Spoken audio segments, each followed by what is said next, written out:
ಈಗ ಬೆಂಗಳೂರಿನ ಇತರ ಸುದ್ದಿಗಳನ್ನ ಫಟಾಫಟ್ ಅಂತ ನೋಡೋಣ. ಜಸ್ಟ್ ಫೈನಲಿ ಕನ್ನಡಿಗರ ಬಗ್ಗೆ ರಾಜಸ್ಥಾನ ಮೂಲದ ವ್ಯಾಪಾರಿ ಅವಾಚ್ಯ ಪದ ಬಳಸಿದ್ದಾನೆ.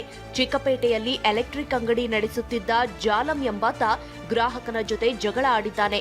ಕನ್ನಡ ಮಾತನಾಡು ಎಂದಿದ್ದಕ್ಕೆ ಅವಾಚ್ಯ ಪದ ಬಳಸಿ ನಿಂದಿಸಿದ್ದಾನೆ. ಕನ್ನಡ ಸಂಘಟನೆಯವರಿಂದ ಜಾಲಂಗೆ ಕ್ಲಾಸ್ ತಗೊಂಡು ಚಿಕ್ಕಪೇಟೆ ಠಾಣೆಯಲ್ಲಿ ಎಫ್ಐಆರ್ ದಾಖಲಾಗಿದ್ರು. ಆಕ್ರೋಶ ವ್ಯಕ್ತವಾದ ಬಳಿಕ ಆರೋಪಿ ಕ್ಷಮೆಯಾಚಿಸಿದ್ದಾನೆ.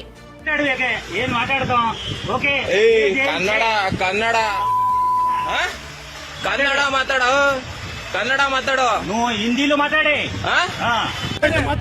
ನಮ್ಮ ಹುಡುಗರು ತಪ್ಪಾಯ್ತು, ಒಂದು ಪ್ರಾಬ್ಲಮ್ ಇದ್ರೆ ನಮ್ಗೆ ಹೇಳಿ ನಾವು ಕನ್ನಡದವ್ರಿಗೆ. ವೈದ್ಯೆ ಡಾಕ್ಟರ್ ಕೃತಿಕಾ ರೆಡ್ಡಿ ಕೊಲೆ ಕೇಸ್ನಲ್ಲಿ ಪತಿ ಡಾಕ್ಟರ್ ಮಹೇಂದ್ರ ರೆಡ್ಡಿ ಜಾಮೀನು ಅರ್ಜಿ ವಜಾಗೊಂಡಿದೆ. ಬೆಂಗಳೂರಿನ ಸೆಷನ್ಸ್ ಕೋರ್ಟ್ ಅರ್ಜಿ ವಜಾ ಮಾಡಿದೆ. ಮೆಟ್ರೋ ಪಿಂಕ್ ಲೈನ್ನ ಮೊದಲ ಪ್ರೋಟೋಟೈಪ್ ರೈಲು ರೆಡಿಯಾಗಿದೆ. ನ್ಯೂ ತಿಪ್ಪಸಂದ್ರದ ರೈಲು ಕಾಂಪ್ಲೆಕ್ಸ್ನಲ್ಲಿ ಹೊಸ ರೈಲಿನ ಉದ್ಘಾಟನೆ ನಡೆಯಿತು.